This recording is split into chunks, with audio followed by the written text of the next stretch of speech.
Phoebe and I'm from Shropshire. I am Sarah and I am from Dronfield. My name's Ellen and I'm from Leeds. I'm Ellie, I'm from Nottingham. My name is Joe and I'm from Leeds. Would you rather live in a giant gingerbread house or that snow was actually ice cream? Live in a giant gingerbread house because gingerbread is delicious. Snow's ice cream, any day. Definitely the gingerbread house. Not the biggest fan of ice cream. Would you rather have Christmas tree tinsel for hair or fingernails that lit up like fairy lights? I would definitely have fairy lights that lit up my fingers. Fingernails that lit up like fairy lights.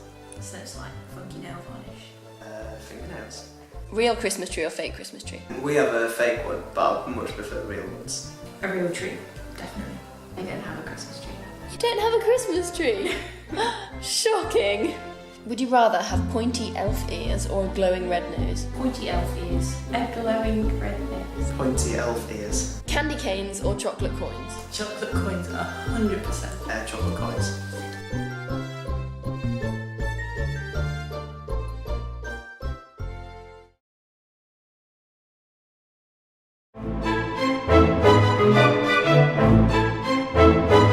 Welcome to the Great Yorkshire Camps Bake Off. What a treat we have in store for you. 4 of the finest bakers in all of Yorkshire Camps will be going head to head to see who comes out as champion. As Christmas is fast approaching, our bakers will be making festive, delicious treats. I'm Ellie. And I'm James. Let's go in and meet our contestants.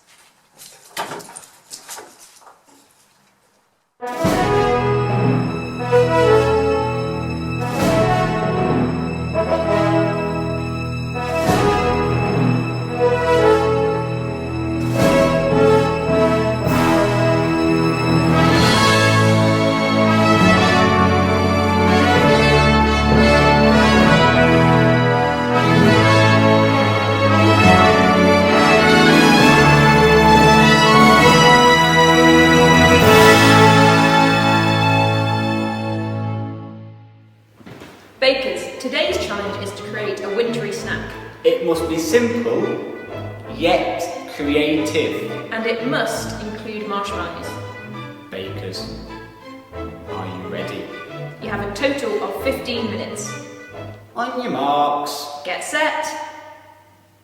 bake.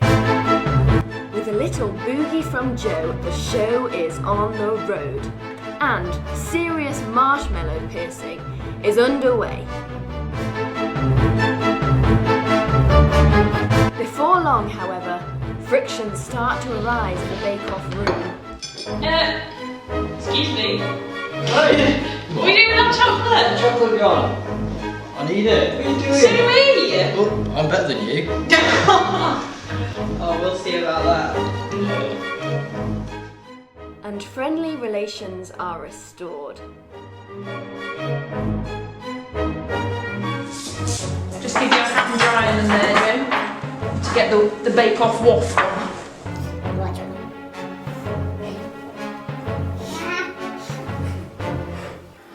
Quite an artistic technique going on. I'm a very artistic person. I can tell from the hat. Very diligent work from Dan over in the penguin corner. Less so from James, however.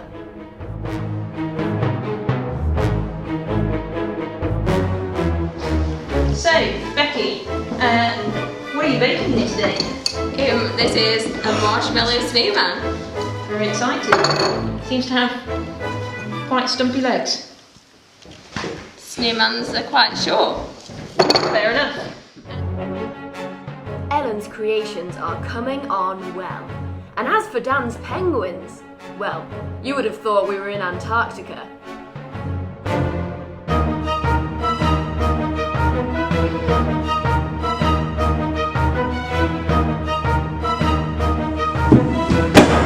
What's happening here then?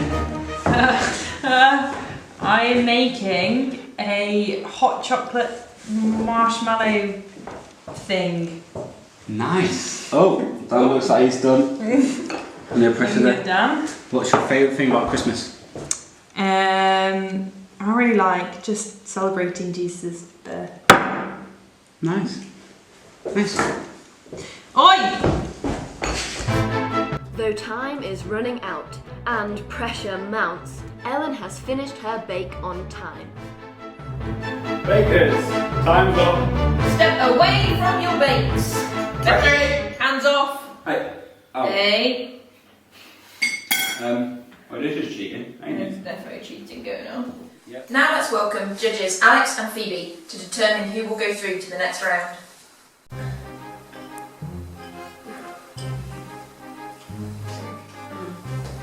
That pretzel's a bit stale.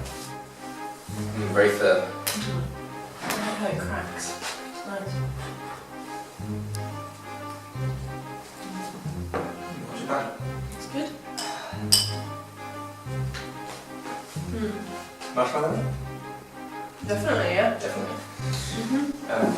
This one I think is very, very artistic and decorative. Very, very good. So, like you've got a lot to taste there. It's very delicious. Well, I think the biscuit could have done with like 1 second more in the oven. But the artisan decoration is fantastic. It's sad to say that, Becky, you're the one going out this week.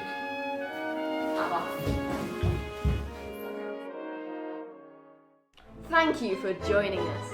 If you want to have a go at these delicious bakes, you can find a link to the recipes below this video.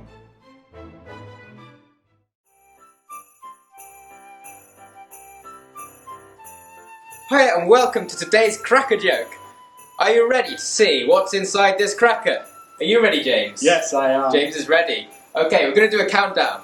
5, 4, 3, 2, 1. Give me that, and I'm going to tell you what the joke is. Okay. What is E.T. short for? I don't know. What is E.T. short for? Because he only has little legs. Oh, it's so funny. Oh, I can't do it.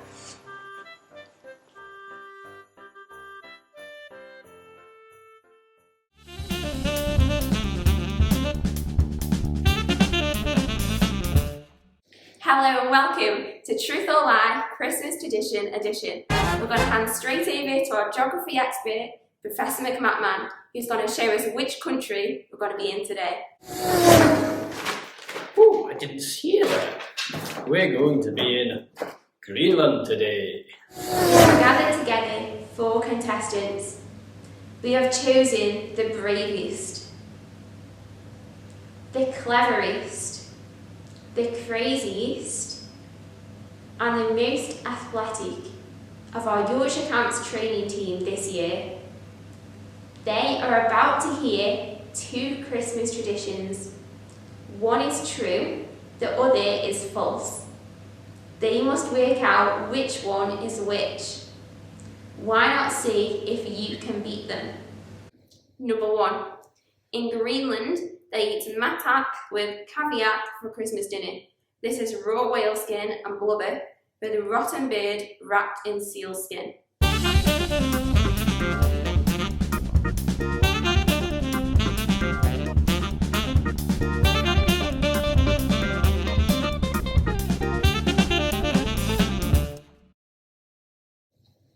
Or, in Greenland for Christmas dinner, they eat bakten, a soup made from bull's intestines with mushrooms, potato and carrots, served with nettle salad.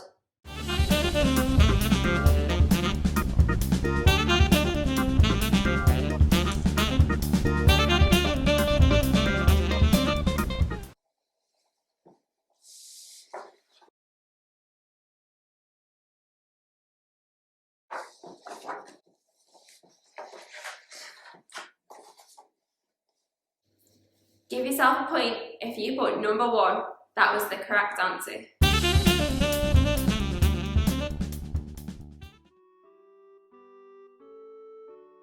Hi there, I'm Dan. Today we begin our series on An Unexpected Christmas. We're going to be looking together at Matthew chapter 1, verses 18 to 21.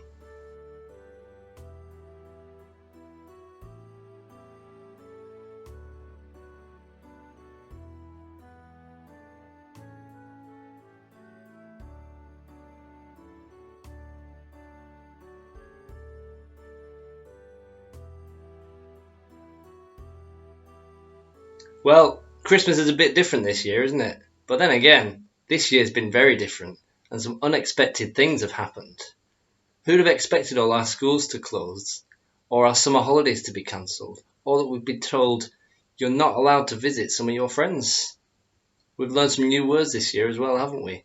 Lockdown and self-isolating and social distancing, and of course, we keep being told about our hands and our face and space. And at the start of 2020, we weren't expecting any of these things to happen. The Christmas story, as told in the Bible, there's many things happen that were unexpected. And today we'll be looking at the first one, that Mary didn't expect that she would have a baby. Our story begins 2,000 years ago with a young woman named Mary at home in Nazareth. Now Mary was excited because she just got engaged to a man called Joseph, and soon they would be married. Have you ever had somebody important visit your house, or your school, or even your church? Well, one day, Mary had an important visitor that she was not expecting. His name was the angel Gabriel, and he came to tell her a message. Now, Mary wasn't expecting a visit from the angel, and she certainly wasn't expecting him to tell her what he told her. You see, Gabriel told Mary, "Mary, there's a baby growing in your tummy. You're going to be a mummy." Well, do you think Mary was a bit confused? Do you think she understood everything that Gabriel had told her? Or do you think she had lots and lots of questions? I'm sure she did. I'm sure she didn't understand everything that Gabriel had told her. But she still believed him, and she still trusted God. There's lots of things going on in the world today, isn't there, that we don't understand, maybe that we're confused about, and maybe we've got lots of questions about. But we can still trust God, that he knows best, and that he has a plan. So there's Mary. She's just been told, you're going to have a baby. But what's she going to tell Joseph? What's she going to say to him? And will Joseph believe Mary? Will he still love her? And will he still want to marry her when he hears this news? Well, when Joseph heard the news, how do you think he felt? Betrayed? Confused? Upset? Maybe even angry? But he did still love Mary. And when the people in the town heard that Mary was going to have a baby before she was married, they would not be happy. They would laugh at her, say unkind things about her, shake their heads at her whenever they saw her. And Joseph wanted to protect her from all of that because he loved her. So he comes up with a plan. He's not going to tell everybody exactly why and all the reasons and all the details, but he's going to have to tell Mary that the two of them can no longer be married. As he thinks about this, Joseph also receives a visit from an angel who tells him, "Yes, Joseph, Mary is pregnant, but that doesn't mean that she doesn't still love you, and it doesn't mean that the two of you can't still get married." As Joseph thought about these things and he's trying to understand them, the angel tells him another important piece of information. He says, "Joseph, the baby that Mary is going to give birth to is a special baby. He's God's son who's come to rescue us. And you are to give him a special name. You'll call his name Jesus, because he will save his people from their sins." Well, a short time later, Mary did give birth to the baby, just as the angel had said. Then Jesus the baby became Jesus the boy, and then Jesus the man. Now, we don't know much about what happened in his early life, but the Bible teaches that around the age of 30, Jesus began to go and perform miracles and heal people who were sick, forgive people's sins, and teach the things of God. And then one day, Jesus was led to the cross, where he went to die in our place as our substitute, as he took the wrong things that we've done, our sin, on himself. That's why he was given the name Jesus, because he will save his people from their sins. And even though that first Christmas took place a long time ago, today we can ask Jesus to forgive us of the wrong things that we have done. And we can be confident because God keeps his promises and he hears our prayers.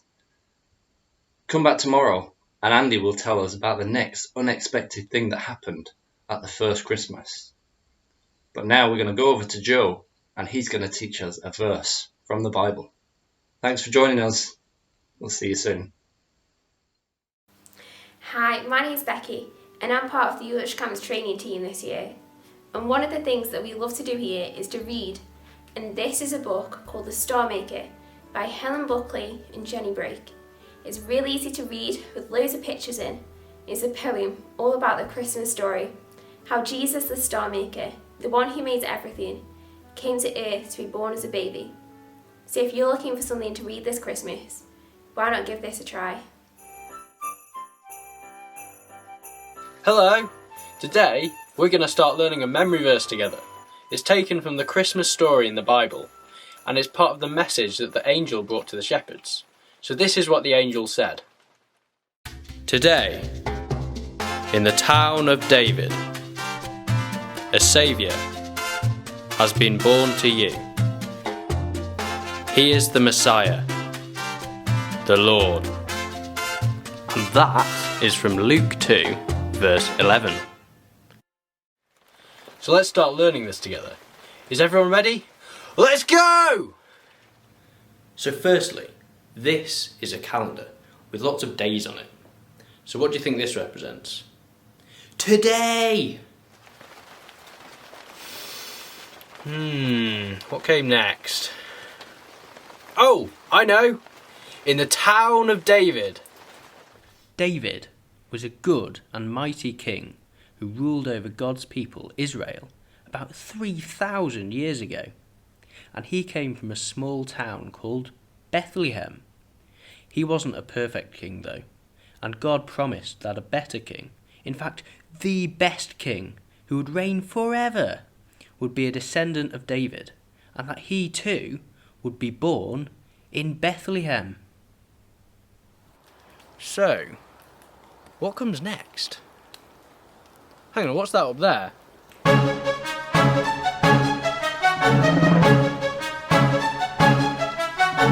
It's a Saviour!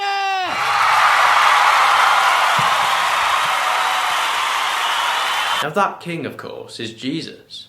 2,000 years ago, the promised king came, but he didn't really come looking like a king, because that time he came not to be served, but to serve, and to give his life as a ransom for many. Yes, Jesus came to save us from the punishment we deserve for the wrong we've done against God, our sin. So Jesus came to take our punishment when he died on the cross, so that we can be friends with God and have life forever with him. Now what is it? It is, has been born to you. So here we have a baby. So remember, the baby has been born. So now we've got, he is the Messiah. I'm very bad at making decisions, and James here is struggling to choose what to have for lunch. Is he going to go for the banana, or maybe those cheese and onion crisps, or maybe those funny wafer things? Oh no, he's gone for the jacket potato, of course. But God isn't like us. He has always had a plan to send Jesus to save us. He chose Jesus before the beginning of time, and that's what Messiah means, chosen one. And throughout history, God promised to send the Messiah to save his people, partly by the prophets who told people who the Messiah would be and what he would do. And now the Messiah has finally come. And finally, the Lord. See how Jesus' name is right at the top of this Christmas tree? Well, this is just a reminder that Jesus is right at the top of everything. His name is the highest name, and everything and everyone is under his good, just, loving authority. He is the King of the whole universe. Jesus is Lord. And Jesus is Lord all because of who he is. He's God himself who became a human being, the same Lord who has always been and made everything and sustains everything. And Jesus is Lord because of what he's done. He died for sinners like us and rose again, conquering sin and death, and now he lives and reigns forever, and he will come back again. Now don't forget, this is all from Luke chapter 2, verse 11. So let's go through that all again. Today, in the town of David, a Saviour has been born to you. He is the Messiah, the Lord. Luke 2, verse 11. So let's see if you can remember it. I'll let you do this one on your own now.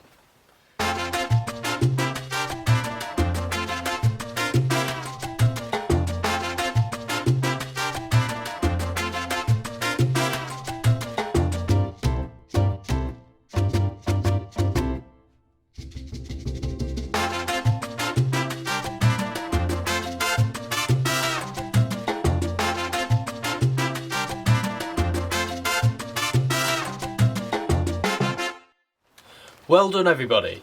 Come back on Wednesday and Alex will be helping us to learn this verse again. But goodbye for now.